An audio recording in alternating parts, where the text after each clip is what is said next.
ఆంధ్రప్రదేశ్లో సార్వత్రిక ఎన్నికలు దగ్గర పడుతున్నటువంటి నేపథ్యంలో ఉమ్మడి ప్రకాశం జిల్లాలో వైసీపీ చేతులెత్తేయబోతుంది. అసలు బాపట్ల జిల్లాలో ఎన్నికల కంటే ముందే వైసీపీ ఖాళీ కాబోతోంది అంటూ రకరకాల వార్తలు సోషల్ మీడియా వేదికగా చక్కర్లు కొడుతున్నటువంటి నేపథ్యంలో అసలు బాపట్ల జిల్లాలో పరిస్థితి ఏ రకంగా ఉంది అనేది ఒకసారి కనుక మనం విశ్లేషణ కనుక చేసుకున్నట్లయితే వైసీపీకి సంబంధించి వరుస ఓటములను చవి చూశాక ఏదో కొత్త ఎత్తుగడి వేయాలనిపిస్తుంది. అంటే మామూలుగా వరుసగా ఓటములు చవి చూశాక ఏదో ఒక కొత్త వ్యూహం వేయాలి అనిపిస్తూ ఉంటుంది. అలాగే వైసీపీ కూడా కొన్ని నియోజకవర్గాలకు సరికొత్త వ్యూహంతో అభ్యర్థులను బరిలోకి దింపింది. సో వరుసగా ఓటములు చవి చూశాక ఏదో ఒక కొత్త ఎత్తుగడ వేయాలనిపిస్తుంది కదా, అలాగే వైఎస్ఆర్సీపీ కూడా కొన్ని నియోజకవర్గాలకు సరికొత్త వ్యూహంతో అభ్యర్థులను బరిలోకి దింపింది.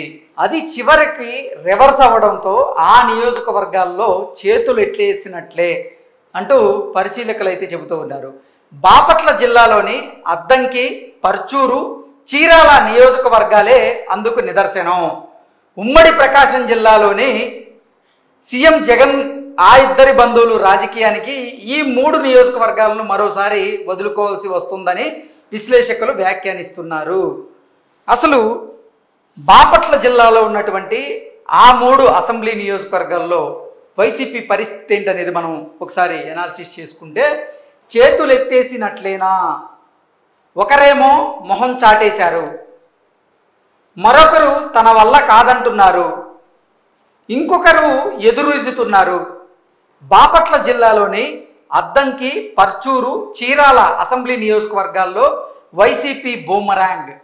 అంటే అసలు ఈ అద్దంకి, పర్చూరు, చీరాల అసెంబ్లీ నియోజకవర్గాల్లో వైసీపీ పరిస్థితి ఎలా ఉందంటే ఒకరేమో మొహం చాటేశారు, మరొకరేమో తన వల్ల కాదంటున్నారు, ఇంకొకరేమో అసలు ఎదురీదుతున్నారు అంటూ కొన్ని వార్తలు వచ్చినటువంటి నేపథ్యంలో ఆ ముగ్గురు ఎవరు అనేది మనం ఒకసారి కనుక చూస్తే, గత ఎన్నికల్లో చీరాల నుంచి ఓటమి పాలైన ఆమంచి కృష్ణమోహన్ విషయంలో వైసీపీ అధిష్టానం తప్పటడుగు వేసింది. అక్కడ టీడీపీ ఎమ్మెల్యే కర్ణం బలరాంను పార్టీలో చేర్చుకొని ఆమంచిని దూరంగా పెట్టింది. కొన్నాళ్ళు పర్చూరు ఇన్ఛార్జిగా నియమించారు. కమ్మ సామాజిక వర్గం డామినేట్ చేసే చోట గతంలో అదే సామాజిక వర్గానికి సీట్ ఇచ్చినా పార్టీ ఓడిపోయింది. అందుకే ఈసారి మిగతా సామాజిక వర్గాలను ఏకం చేయాలనే ఎత్తుగడతో కాపులకు టికెట్ ఇవ్వాలనుకున్నారు. అందులో భాగంగానే ఆమంచికి ఇన్ఛార్జ్ ఇచ్చిన ఆయన పోటీకి విముఖత చూపారు. అదే కాపు సామాజిక వర్గానికి చెందిన ఎడం బాలాజీని వైసీపీ బరిలో దింపింది. అంటే ఆమంచి కృష్ణమోహన్ని పర్చూరు ఇన్ఛార్జిగా అక్కడ నియమించినప్పటికీ పర్చూరు నియోజకవర్గంలో కమ్మ సామాజిక వర్గానికి సంబంధించినటువంటి డామినేషన్ ఉండడంతో ఆయన ఒకంత అక్కడ అసహనానికి లోనయ్యారని, సో ఎట్టి పరిస్థితుల్లో కమ్మ సామాజిక వర్గానికి ధీటుగా అక్కడ కాపు సామాజిక వర్గానికి చెందిన వారిని నిలబెడితే ఆ కాపుల ఓట్లన్నీ కూడా వైసీపీకి వచ్చే అవకాశం ఉందని భావించినటువంటి జగన్మోహన్ రెడ్డి ఆమంచి కృష్ణమోహన్ని పర్చూరు నియోజకవర్గం నుంచి ఆయన అభ్యర్థిగా నిలబెడదామని అనుకున్నారు. కానీ ఆమంచి కృష్ణమోహన్ మాత్రం పర్చూరు నుంచి పోటీ చేసేందుకు ససేమిరా అనడంతో అదే సామాజిక వర్గానికి చెందినటువంటి ఎడం బాలాజీని అక్కడ జగన్మోహన్ రెడ్డి అలాగే వైసీపీ బరిలో దింపింది. సో నెక్స్ట్ ఆమంచి పట్టుదలకపోతే ఆమంచి కృష్ణమోహన్కు సీటు లేకపోవడంతో ఆయన తిరిగి చీరాల చేరుకున్నారు. సో అసలు చీరాలలో ఆమంచి కృష్ణమోహన్ ఓడిపోయిన తర్వాత వైసీపీ అధిష్టానం మాత్రం ఆయన్ని పర్చూరుకి ఇన్ఛార్జిగా వేయడం, అక్కడ అభ్యర్థిగా నియమించాలని భావించడం, ఆయన మాత్రం ససేమిరా అనడంతో అదే సామాజిక వర్గానికి చెందినటువంటి ఎడం బాలాజీకి సీట్ ఇచ్చి ఆయన్ని వైసీపీ నుంచి బరిలో దింపడం జరిగింది. తర్వాత ఆమంచి కృష్ణమోహన్కి సీట్ లేకపోవడంతో ఆయన తిరిగి చీరాలు చేరుకున్నారు. ఈ నెల 22న కాంగ్రెస్లో చేరి నామినేషన్ వేయనున్నారు. సో ఆమంచి కృష్ణమోహన్ గారు అసలు చీరాల నియోజకవర్గంలో గతంలో ఇండిపెండెంట్ అభ్యర్థిగా వేసి గెలిచినటువంటి దాఖలాలు ఉన్న నేపథ్యంలో ఈసారి ఆమంచి కృష్ణమోహన్ ఎలాగైనా సరే నేను చీరాలలోనే పోటీ చేయాలని భావించి ఆయన ఈ నెల 22వ తేదీన కాంగ్రెస్లో చేరబోతున్నారు. అదే రోజు నామినేషన్ కూడా బీఫామ్ తీసుకొని నామినేషన్ కూడా వేయబోతున్నారు. ఆమంచి వర్గం చీలిపోతే వైసీపీ గెలవడం కష్టం. అక్కడ ఆమంచి కృష్ణమోహన్ గనక కాంగ్రెస్ పార్టీ నుంచి పోటీ చేస్తే సో వైసీపీలో చీలికలు వచ్చే అవకాశం ఉంది. వైసీపీ ఓటర్లు ఆమంచి వైపు కొంతమంది మళ్ళీ అవకాశం ఉంది. దాంతో అసలు చీరాల అసెంబ్లీ నియోజకవర్గంలో వైసీపీ గెలవడం కష్టం. ఇక్కడ కర్ణం బలరాం సొంత సామాజిక వర్గం బలం లేదు. ఇక్కడేమో వైసీపీ తరపున అభ్యర్థిగా కర్ణం బలరాం కొడుకు కర్ణం వెంకటేష్ అక్కడ పోటీలో దిగబోతున్నాడు. సో అసలు అక్కడ కర్ణం బలరాం సొంత సామాజిక వర్గం బలం లేదు. అంటే కర్ణం బలరాం ఏమో కమ్మ సామాజిక వర్గానికి చెందినవారు. సో అక్కడ కర్ణం బలరాంకి సొంత సామాజిక వర్గం బలం లేదు. అంటే కమ్మ సామాజిక వర్గానికి సంబంధించినటువంటి బలం అయితే అక్కడ కొంచెం తక్కువగా ఉన్న నేపథ్యం. అయినా ఆయన కుమారుడు వెంకటేష్ను వైసీపీ పోటీకి దించింది. అక్కడ ముక్కోణం పోటీ నువ్వా నేనా అన్నట్లు సాగితే వైసీపీ వెనకబడడం ఖాయమని రాజకీయ వర్గాల నుంచి వినిపిస్తోంది. సో అసలు సొంత సామాజిక వర్గ బలం లేకపోవడంతో అక్కడ అంటే చీరాల అసెంబ్లీ నియోజకవర్గంలో ముక్కోణ పోటీ ఉండడం వల్ల వైసీపీ వెనకబడడం ఖాయం అనేది రాజకీయ విశ్లేషకులు అక్కడ వారిదైన శైలిలో విశ్లేషణ చేస్తూ ఉన్నారు.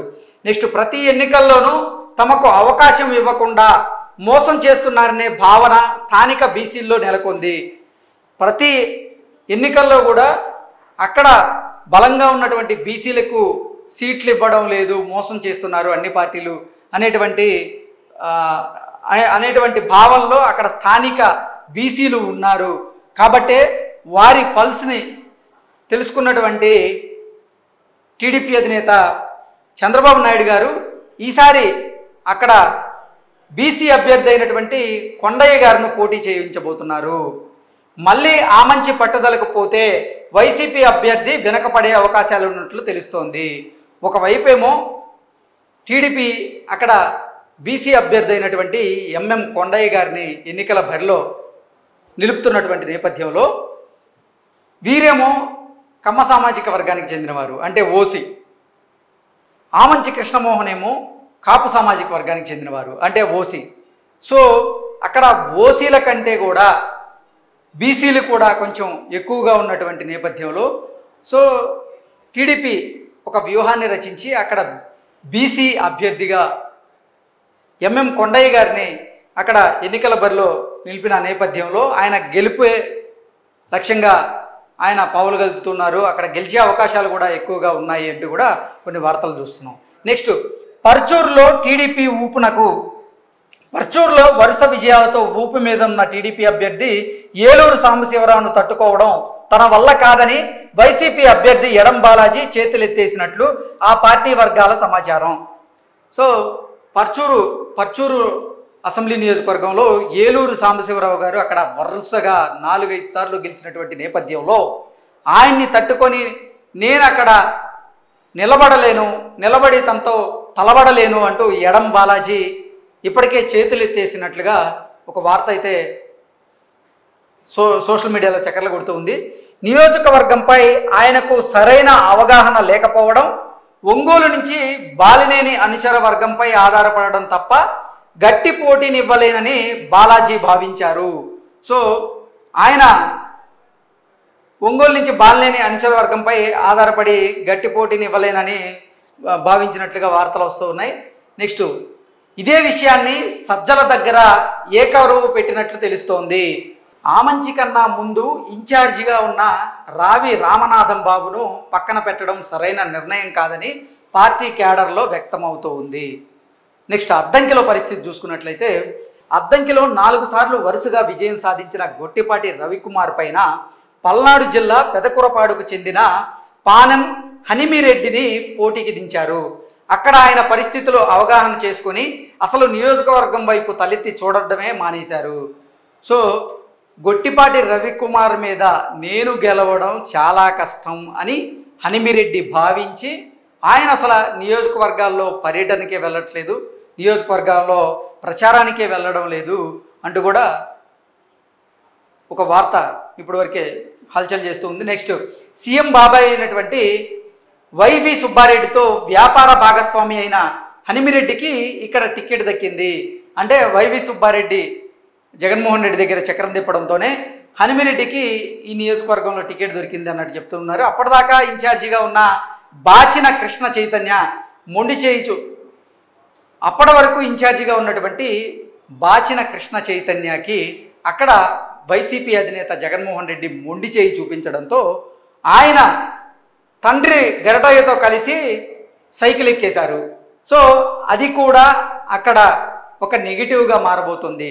ఒకరేమో అసలు నేను పోటీ చేయలేనని చేతులెత్తేస్తున్నారు, ఇంకొకరేమో ససేమిరా అంటున్నారు. ఇలా ఈ 3 అసెంబ్లీ నియోజకవర్గాల్లో బాపట్ల జిల్లాలో వైసీపీ ఓడిపోవడం ఖాయం అనేటువంటి సమీకరణాలు అయితే కనపడుతూ ఉన్నాయి. Thank you so much.